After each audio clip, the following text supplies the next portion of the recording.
Hey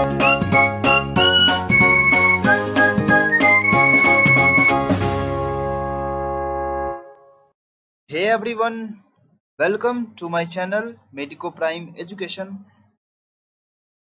आज का topic में हम लोग बात करेंगे complementary gene interaction means non allelic gene interactions के बारे में बात करेंगे। इसमें 4 टॉपिक बात करेंगे, मोस्टली 3 टॉपिक जो complementary gene interaction, supplementary gene interaction और epistasis. After that we will discuss polygenic inheritance and questions based on polygenic inheritance. सबसे मोस्ट इम्पॉर्टेंट टॉपिक होता है पॉलीजेनिक इनहेरिटेंस। इस लेक्चर में मैं बताऊंगा कि कौन से टॉपिक कैसे इसमें पढ़ने हैं और कैसे क्या क्या याद रखना है। मैं पहले बोल चुका हूँ, एग्जाम्पल, जीनोटिपिक रेशियो, फेनोटिपिक रेशियो दोनों अच्छे से याद होनी चाहिए, ठीक है, और एग्जाम्पल और डेफिनेशंस भी याद होनी चाहिए मोस्टली, ठीक है। तो अभी चलते हैं, अपना लेक्चर कंटिन्यू करते हैं। तो आज का टॉपिक है नॉन एलेलिक जीन में complementary gene interaction, supplementary gene interaction, epistasis. After that we will go to the polygenic inheritance, then cytoplasmic inheritance. Okay, तो नॉन एलेलिक जीन इंटरेक्शंस जो कि मैं पहले लेक्चर में बता चुका हूँ, नॉन एलेलिक जीन और एलेलिक जीन के बीच में difference. Non allelic gene interactions में क्या होता है कि दो नॉन एलेलिक जीन के बीच में इंटरेक्शन होता है, ठीक है, दो नॉन एलेलिक के बीच। तो इससे पहले बात करते हैं complementary gene interaction. Complementary gene interaction, देखो, दो pair of non allelic gene तो हो गई, are essential in dominant form to produce a particular character. कोई भी कैरेक्टर लाने के लिए डोमिनेंट फॉर्म में प्रेजेंट होना चाहिए दो नॉन एलेलिक जीन, तो कॉम्प्लीमेंट्री जीन होता है वो, क्या, डोमिनेंट फॉर्म में होना चाहिए, ठीक है। Such genes that act together to produce an effect are neither can produce its effect separately। वो सेपरेटली अपना इफेक्ट नहीं दिखा सकता, ठीक है, उसको बोलते हैं कॉम्प्लीमेंट्री जीन एक्सटेंशन, ठीक है। लेकिन मोस्ट इंपॉर्टेंट क्या है कि ये डोमिनेंट फॉर्म में प्रेजेंट होना चाहिए, दोनों genes, both genes must be present in the dominant form, ठीक है। एग्जाम्पल इसका याद रखना, colour of flowers in Lathyrus odoratus, जिसको स्वीट पी बोलते हैं, ठीक है, लेथाइरस ओडोरेटस, ठीक है। चलो, सबसे पहले बात करते हैं इसके क्रॉस के बारे में, ठीक है। मैं एक यही क्रॉस बताऊंगा, ठीक है, उसके बाद मैं सारा एग्जाम्पल और इसका डेफिनेशन डिस्कस करूंगा, एग्जाम्पल और रेशियो डिस्कस करूंगा, बस उतना ही याद रखना है, ठीक है। ये इसलिए बता रहा हूँ कि इसमें थोड़ा सा सिमिलर होता है, डाई हाइब्रिड क्रॉस से थोड़ा सा सिमिलर होता है, इसलिए मैं बता दे रहा हूँ, ठीक है। चलो, सबसे पहले बताओ, सी कैपिटल पी अगर होगा तो उसके लिए पर्पल कलर डोनेट करते हैं। कैपिटल सी यहाँ पे कुछ भी आ सकता है, स्मॉल सी या कैपिटल सी आएगा तो कलरलेस आएगा, ठीक है। Capital P, capital P, capital P, देखो डोमिनेंट फॉर्म में बोला ना, अगर दोनों चीज डोमिनेंट फॉर्म में होगा तो एक्सप्रेस कर गया, ठीक है, और ये एक्सप्रेस नहीं किया मीन्स अगर दो जीन अगर डोमिनेंट फॉर्म में यहाँ पे मिल रहा है हमें, तो ये क्या है, कॉम्प्लीमेंट्री जीन इंटरेक्शन है, ठीक है। जैसे कि कोई मान लो रॉ मटेरियल है, उस पे जीन सी एक्ट किया तो क्या बना, क्रोमाजिन, क्रोमाजिन पे जीन पी एक्ट किया तो क्या बना, एंथ्रोसाइनिन, और जब कभी एंथ्रोसाइनिन आएगा तो कौन सा कलर आएगा, पर्पल कलर आएगा, ठीक है। तो मैं पहले क्रॉस के लिए बोलता हूँ, capital C, capital C, capital P, capital P का क्रॉस किए, small c, small c, small p, small p, बताओ ये क्या होगा, कलर्ड होगा, ठीक है, मतलब इसमें एंथ्रोसाइनिन होगा, मतलब इसमें जीन पी डोमिनेंट होगा, ठीक है, और ये क्या होगा, कलरलेस होगा। इसका क्रॉस कराया तो क्या होगा, capital C small C, capital P small P आएगा, ठीक है, तो ये भी क्या आएगा, कलर्ड आएगा, अकॉर्डिंग टू मेंडल, सेम चीज। अब इसका सेल्फिंग कराए, ठीक है, अब इसका फिर से सेल्फिंग कराए तो ये सारा चीज इसका क्रॉस बन के आ रहा है, ठीक है। अब मैं इसमें डिस्कस करता हूँ कि ये कलर्ड और कलरलेस कैसे लिखा है। तो मुझे रेशियो मिल जाएगा क्या चीज का, कलर्ड और कलरलेस का, ठीक है। तो ये बताओ, ये डोमिनेंट फॉर्म में है, पी डोमिनेंट फॉर्म में है, पी डोमिनेंट फॉर्म में, पी डोमिनेंट फॉर्म में, पी डोमिनेंट फॉर्म में, P dominant form, dominant allele, ये देखो ये डोमिनेंट एलील नहीं है पी यहाँ पे, ठीक है, इसलिए ये क्या होगा, कलरलेस होगा, ठीक है। ये पी डोमिनेंट फॉर्म में कलर्ड, ये पी डोमिनेंट, ये पी डोमिनेंट, ये पी डोमिनेंट एलील है, डोमिनेंट एलील, यहाँ डोमिनेंट एलील नहीं हो रहा, तो ये भी क्या है, कलरलेस, ये भी क्या है, कलरलेस, ठीक है। और ये भी क्या है, कलरलेस। बट यहाँ पे देखो capital C small C, capital C small सी है, तो ये क्या होगा, कलरलेस। बट यहाँ देखो capital C sorry small c small है, यहाँ भी स्मॉल सी है, तो ये भी क्या होगा, कलरलेस। ठीक है, आई बात समझ में। तो दोनों जीन डोमिनेंट फॉर्म में होना चाहिए, capital C capital P dominant form में होगा तो क्या आएगा, कलर्ड आएगा। ठीक है, कलर्ड आएगा। आई बात समझ में। तो ये चीज यहाँ पे मैं बता रहा हूँ। ठीक है, मीन्स देखो इसमें से 7 9 ऐसा बॉक्स है जो कलर्ड है, 7 ऐसा बॉक्स है जो अनकलर्ड है। ठीक है, कलरलेस है।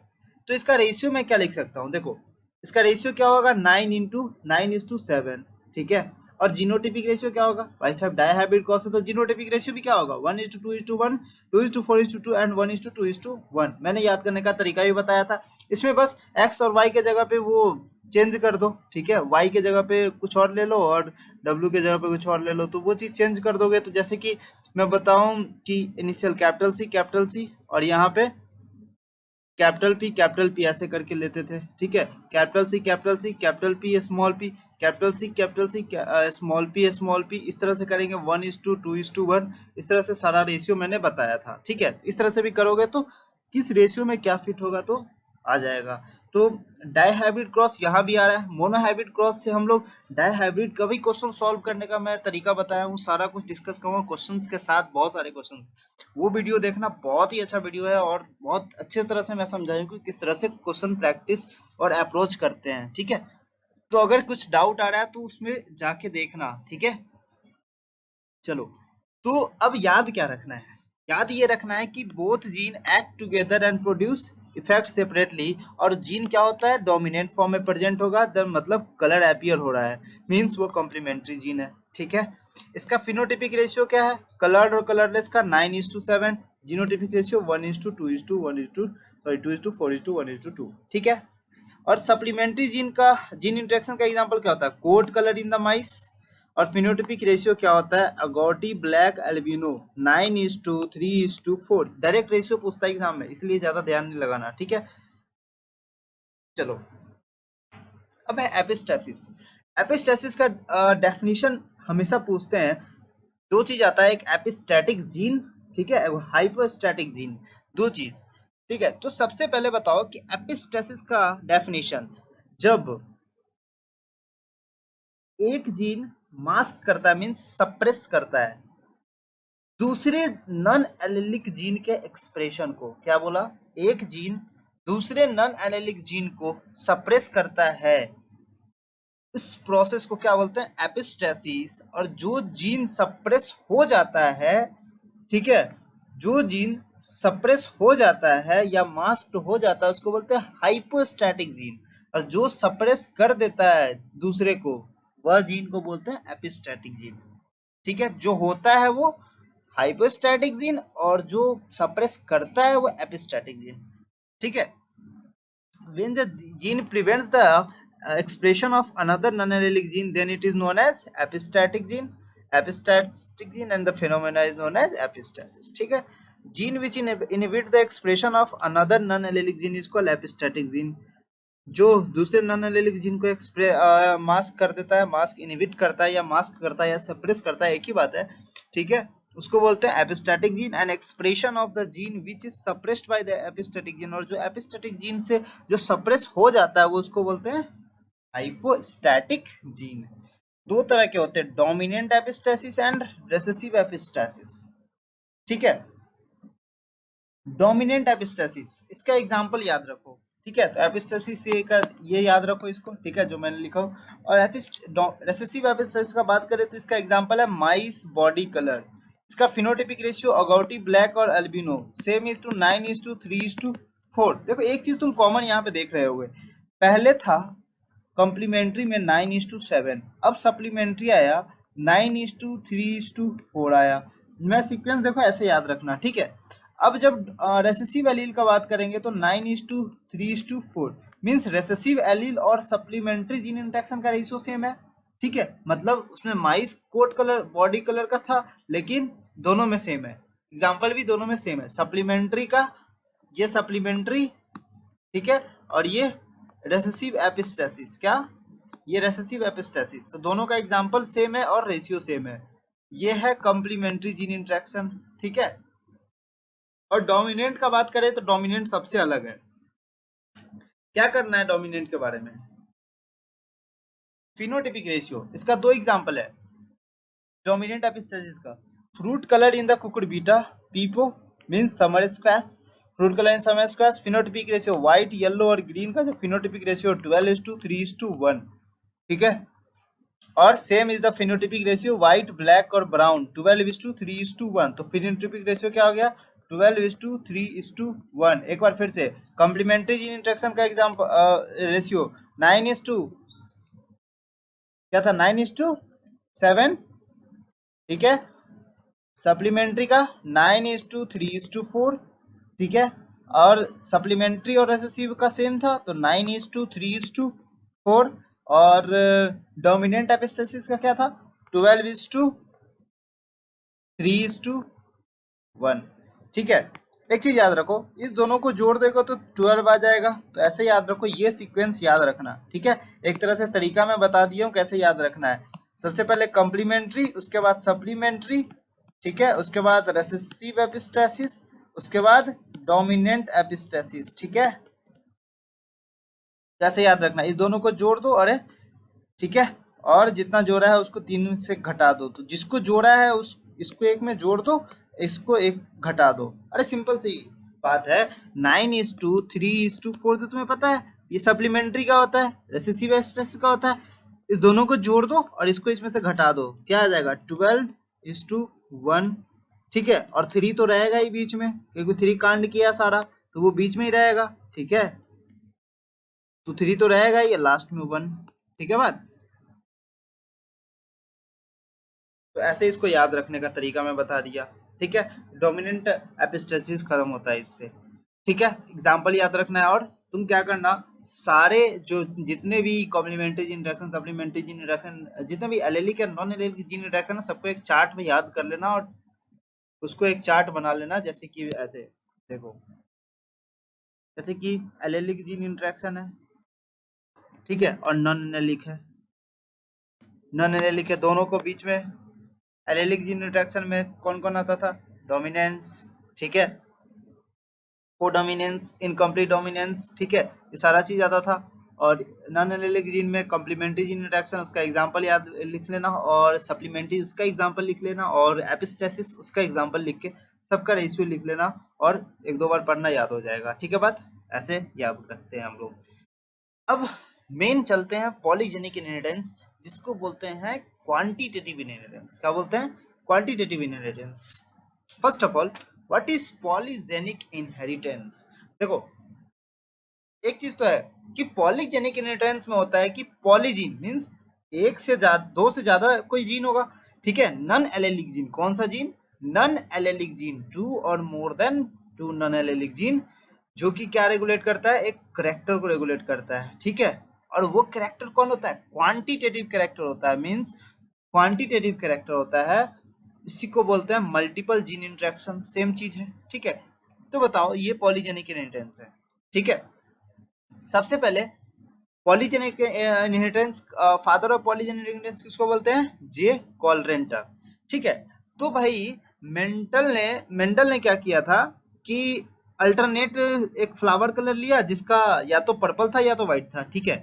अब उसने क्या किया, लेकिन अब देखो क्या हुआ कि अब तुम अपने आसपास देखते होगे कि फ्लावर बहुत सारा कलर का आता है, ना कि पर्पल और व्हाइट ही नहीं आता, उसके बीच का भी कलर आ सकता है, पिंक भी आ सकता है, ठीक है। पिंक के बीच का भी कुछ आ सकता है, पिंक हरा पिंक, कुछ हरा और पिंक कॉम्बिनेशन, रेड पिंक, ये सब कॉम्बिनेशन आ जाता है, ठीक है। तो ये कॉम्बिनेशन क्यों आ रहा है? ठीक है, कोई उसके बीच का कॉम्बिनेशन भी आ रहा है। आई बात समझ में?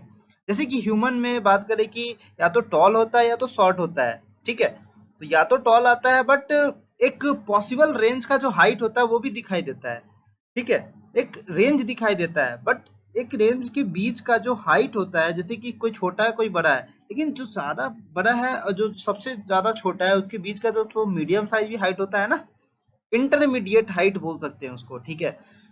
वो ट्रेट एक से ज्यादा जीन कंट्रोल करते हैं। क्या बोला? वो ट्रेट एक से ज्यादा जीन कंट्रोल करते हैं। अब समझ में आ गई भाई साहब कि क्या मैं बोलना चाहता हूँ, कि जो बीज का मतलब जो मैक्सिमम मैक्सिमम एक्सप्रेशन है और मिनिमम एक्सप्रेशन है, उसके बीच का जो इंटरमीडिएट फॉर्म है, वो जीन वो जो करेक्टर है वो कंट्रोल होता है एक से ज्यादा जीन से। मीन्स उसको बोलते हैं पॉलीजेनिक इनहेरिटेंस। अब बात समझ में आई? ठीक है, तो बताओ, ये पढ़ो क्या लिखा है। Mendel studies mainly describe as the two state that have distinct alternate form such as flower colour which has either purple white but round. बस तुम देखते हो आसपास तो क्या लगता है उसे क्या लगा कि उसके बीच का भी कुछ मिल रहा है, बट ह्यूमन में का एग्जांपल देखो, या तो टॉल है या तो शॉर्ट है, उसके अलग भी कलर उसके अलग डिस्टिंक्टिंग मतलब रेंज के बीच का भी हाइट आता है ना। ठीक है, such traits are generally control by, वो ट्रेट क्या दो से ज्यादा जीन से कंट्रोल होता है, उसको बोलते हैं पॉलीजेनिक ट्रेट्स। ठीक है, इस ट्रेट को स्टडी करना polygenic inheritance. And besides the involvement of the multiple gene, polygenic also takes into account the influence of environment। हाँ, ये मेन चीज ये environment से इन्फ्लुएंस होता है। ठीक है, इसका दूसरा एग्जांपल क्या है, ह्यूमन स्किन कलर। ठीक है, phenotype reflects the contribution of each allele, that is effect of each allele is additive। मतलब क्या हो रहा है कि phenotype इसके जो पॉलीजेनिक ट्रेट है, हर अलील का जो किससे पता चलता है कैसे कंट्रीब्यूशन आ रहा है, फिनोटाइप का कंट्रीब्यूशन, फिनोटाइप सॉरी कोई भी एलील का कंट्रीब्यूशन फिनोटाइप से रिफ्लेक्ट होता है। ठीक है, effect of the allele is additive, means additive, फालतू बातें हैं। ठीक है, जो मैं देखो एक चीज याद रखो कि number of phenotype is equal to 2n+1, here n is equal to number of polygenes. ठीक है, देखो पॉलीजेनिक इनहेरिटेंस क्या होता है, जो ये मैं लिखा हूं वही याद रखना है। ठीक है, polygenic inheritance is the quantitative inheritance, and two or more than two non-allelic gene regulates a particular character. Quantitative characters multiple gene interactions और first और father of polygenic inheritance को बोलते हैं J Kolreuter. Most important that he studies on tobacco plant. ठीक है, a detailed study was done by the Nelson Ehle, and Nelson Ehle worked on the wheat plant. In wheat plant he studied the kernel color, and tobacco plant he studied the corolla length. Understand what I am going to talk? I am talking about what. Then quantitative character, in a quantitative character environment influence quite more। जो भी quantitative character होता है, in all quantitative character mostly character is influenced by environment। What type of environment you are given to that of character to grow, then it depends on basically environment conditions। ठीक है, means quantitative characters offers more than two or more character, means if there any variation of population, then there is always a quantitative character। Okay, now quantitative character every dominant allele gives a fixed proportion of contribution। Her dominant allele एक fixed proportion of contribution देता है character को express करने में। ठीक है, इसीलिए बोलते हैं ना कि क्वांटिटेटिव कैरेक्टर में डोमिनेंट एलील कंट्रीब्यूटरी होता है, recessive allele non contributory nature का होता है। ठीक है, तो फिनोटाइप किसके द्वारा अफेक्ट होगा, डोमिनेंट एलील के। जितना ज्यादा डोमिनेंट वो उतना ज्यादा एक्सप्रेस करेगा, जितना ज्यादा कम एक्सप्रेस करेगा वो रेसेसिव एलील होगा। तो बात पता चली कैसे, डोमिनेंट और रेसेसिव एलील से कैसे पता करना, जितना भी डोमिनेंट होगा वो मैक्सिमम एक्सप्रेशन शो करेगा, और जो भी मिनिमम एक्सप्रेशन शो करेगा वो कौन सा एलील होगा, रेसेसिव एलील होगा। ठीक है, चलो एग्जाम्पल याद रखना इसका, ह्यूमन स्किन कलर ये 3 जीन से रेगुलेट करता है, 3 जीन मतलब 6 एलील। इसने कौन स्टडी किया था इसका, Davenport. Human height, human intelligence. ठीक है, human intelligence human intelligence 25 gene होता है। Milk producing cattles, meat production animals, number size and shape of the fruit flowers is all are most important is this and this. तो चलो study करते हैं Nelson एले का स्टडी क्या था। ठीक है, नेल्सन एले ने क्या किया था कि उसने कर्नल कलर इन वीट पे स्टडी किया था। क्या किया था, kernel colour in. Detail study किसने किया था, डिटेल स्टडी नेल्सन एले किया था वीट प्लांट के कर्नल कलर पे। तो वो स्टडी हम लोग देखते हैं कैसे किया था। ठीक है, देखो कर्नल कलर का क्या बोला कि दो जीन से रेगुलेट होता है, ठीक है। एक ऐसा जीन, मतलब एक तो मैक्सिमम एक्सप्रेशन आएगा, एक मिनिमम एक्सप्रेशन आएगा। मिनिमम एक्सप्रेशन वाला कौन सा होगा, रेसेसिव, और जो मैक्सिमम एक्सप्रेशन शो करेगा वो डोमिनेंट, ठीक है। ब्लैंक स्लाइड पे बता रहा हूँ, ठीक है। देखो अच्छे से समझो, देखो तो मैक्सिमम एक्सप्रेशन वाला जो था, मैक्सिमम एक्सप्रेशन वाला जो था, और एक मिनिमम एक्सप्रेशन था, ठीक है। मिनिमम एक्सप्रेशन, मैक्सिमम एक्सप्रेशन वाला बोला तो डोमिनेंट, तो ये डोमिनेंट वाला है। और रेसेसिव हो गया तो स्मॉल ए स्मॉल ए स्मॉल बी होगा, ठीक है। तो ये क्या होगा, डार्क रेड होगा, ठीक है।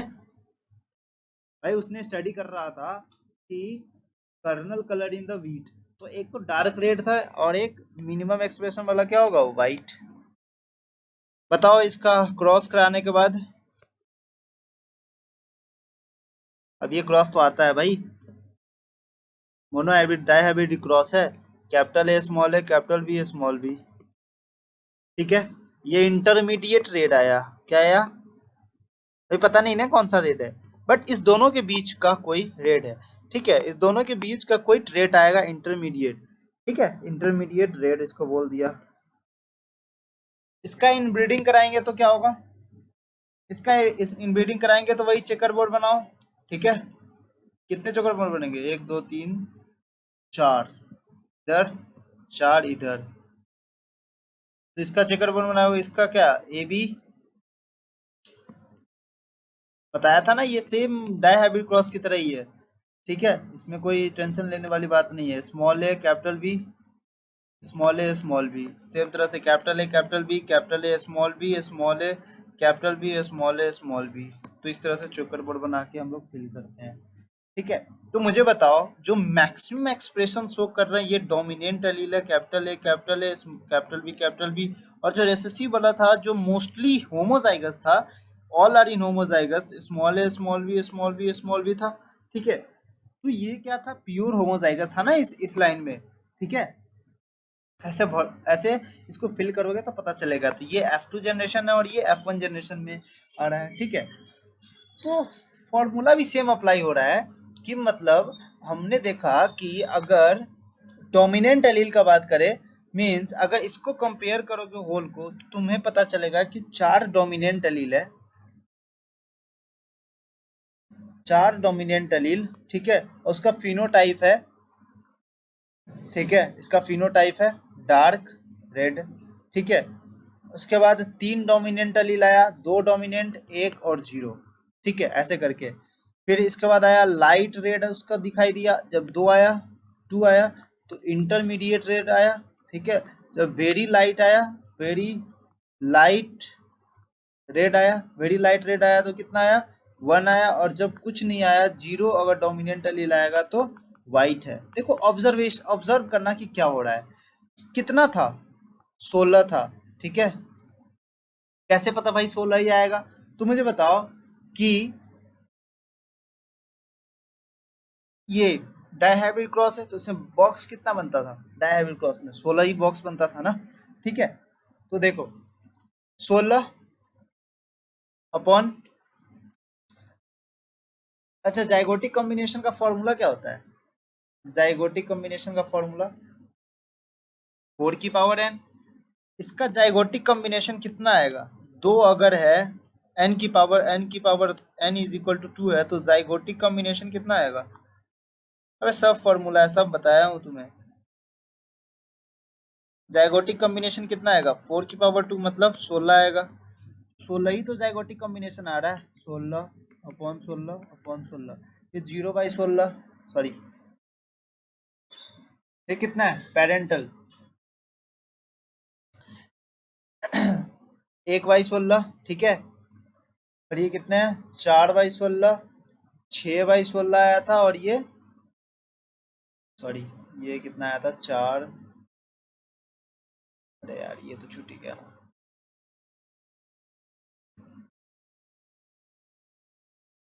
ठीक है। ये कितना आया था, मोस्टली 1/16 आया था, 4/16, 6/16, 4/16, 1/16। तो भाई साहब मेरे पास फिनोटिपिक रेशियो क्या आया, फिनोटिपिक रेशियो, ये सब एक्सपेरिमेंट में उसने देखा था, ठीक है, वही एक्सपेरिमेंट में बता रहा हूँ। क्वांटिटेटिव कैरेक्टर में फिनोटिपिक रेशियो क्या है, 1:4:6:4:1, ये 1:4:6:4:1, ठीक है।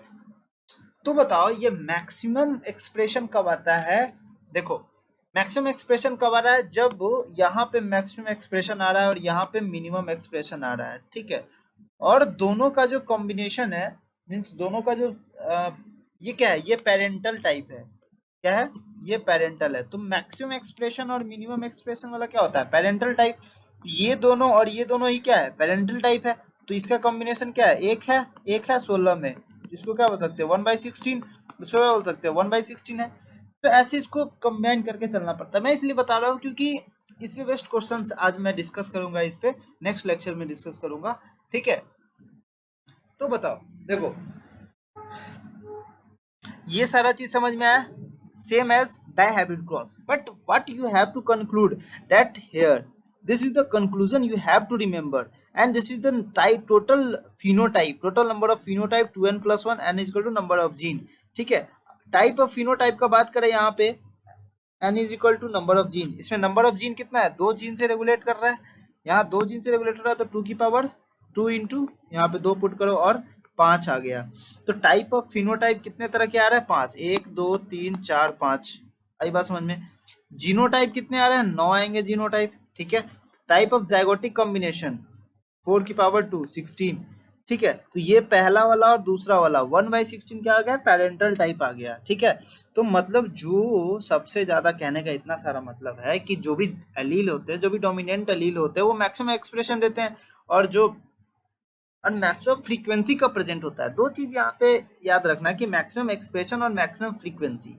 मैक्सिमम फ्रीक्वेंसी जब होता है, ये देखो ये मैक्सिमम फ्रीक्वेंसी आ रहा है यहाँ पे, ठीक है, 6/16 तो मैक्सिमम फ्रीक्वेंसी क्यों आ रहा है, यहाँ पे देखो कि डोमिनेंट एलील का हाफ आएगा तो मैक्सिमम फ्रीक्वेंसी, अगर डोमिनेंट एलील, जब सारे डोमिनेंट एलील आएंगे तो मैक्सिमम एक्सप्रेशन, ठीक है। चलो नेक्स्ट एग्जांपल देखो, अब ये एग्जांपल अच्छे से समझ में आना चाहिए, वो थोड़ा सा छोटा था, बट ये 3 जीन से रेगुलेट हो रहा है। जब इसने कौन स्टडी किया था, डिवेन पॉट स्टडी किया था, कौन स्टडी किया था, डिवेन पॉट, ठीक है। मुझे बताओ मैक्सिमम एक्सप्रेशन और मिनिमम एक्सप्रेशन, ये 3 जीन का स्टडी कर रहा है, मींस ट्राई हाइब्रिड क्रॉस कराना है, कोई दिक्कत नहीं है। ट्राई हाइब्रिड क्रॉस कराने के बाद भी यही आता था हमारा, capital A small A, capital B small C, capital C small C, ठीक है। इंटरमीडिएट ब्राउन, ये मुलेटो कलर, इसका सिर्फ मीटिंग कराते हैं। सेल्फिंग प्लांट के केस में बोलते हैं, सिर्फ मीटिंग एनिमल के केस में बोलते हैं। तो कितना कॉम्बिनेशन बैठ के आया, जाइगोटिक कॉम्बिनेशन 64, कैसे पता चला मुझे, 4 की पावर 3, 4 4 जा 16 एंड 16 इंटू 4 64, ठीक है, 64, 4 की पावर 3। टोटल फिनोटाइप की बात करें, 2 इंटू 3 प्लस 1 मतलब 7, मतलब टोटल 7 तरह के फिनोटाइप बन के आएंगे। काउंट करो, 1 2 3 4 5 6 7, मीन 7 बन के आ रहा है। तुम्हें याद रखना है कि मोस्ट डोमिनेंट और मोस्ट रिसेसिव कौन सा है, जो डार्क ब्लैक है और व्हाइट याद रखना है, ठीक है। जो सबसे बीच में आ रहा है, जिसका सबसे ज्यादा फ्रीक्वेंसी है, नहीं डोमिनेंट एलील नहीं बोला, जिसका मैक्सिमम फ्रीक्वेंसी कौन सा है, डोमिनेंट एलील नहीं, मैक्सिमम फ्रीक्वेंसी वो मुलेटो है। कौन था, मुलेटो। और ये किससे डिपेंड कर रहा है, F1 से मैच कर रहा है, ठीक है। तो जो यहाँ लिखा हूँ वही क्वेश्चन बन के आता है, ठीक है।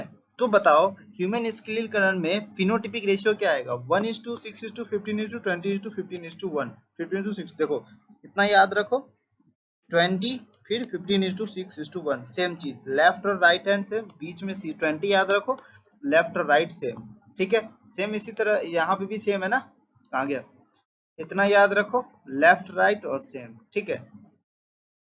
तो ये पहला वाला ये क्या है, पेरेंटल टाइप है, और ये लास्ट वाला भी क्या है, पेरेंटल टाइप है, ठीक है।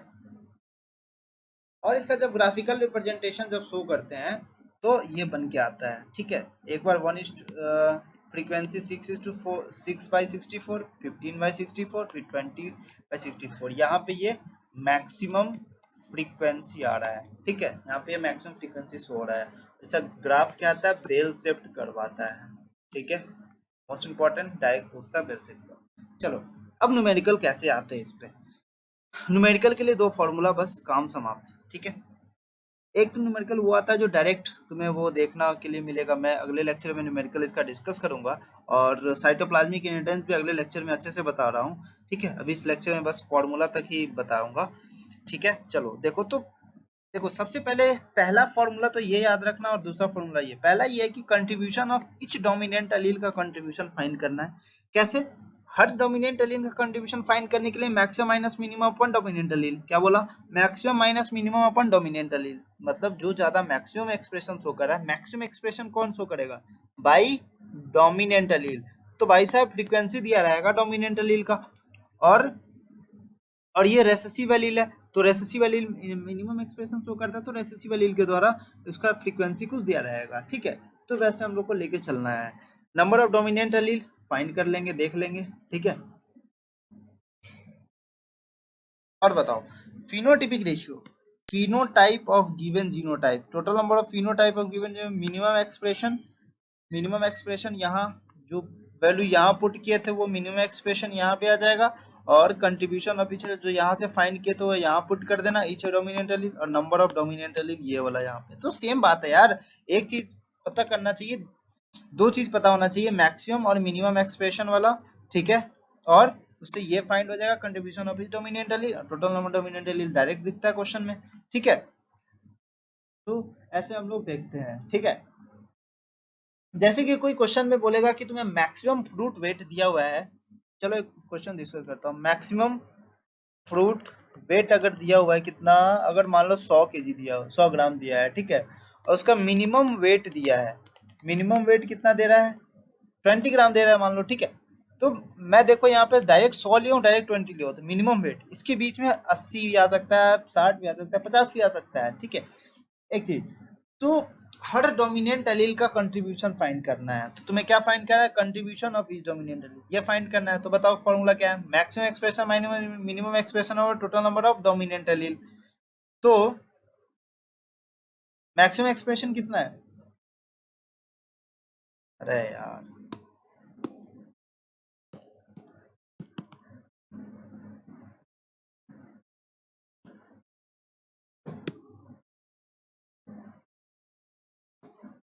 क्या हो जाता है इससे?